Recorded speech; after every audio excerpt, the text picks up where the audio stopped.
Hey guys, today I'm going to tell you how to close all background apps in Samsung Galaxy A17.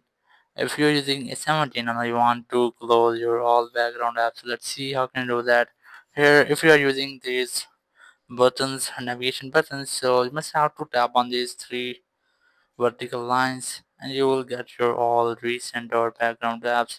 You can easily close up this swipe up here or tap on this close all option, or if you are using these swipe gestures you must have to pull this sidebar up just like that and you will get all of your background apps.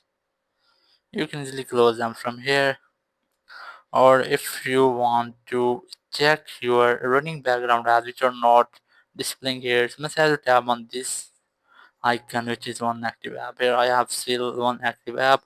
If you haven't any background app it will not appear here.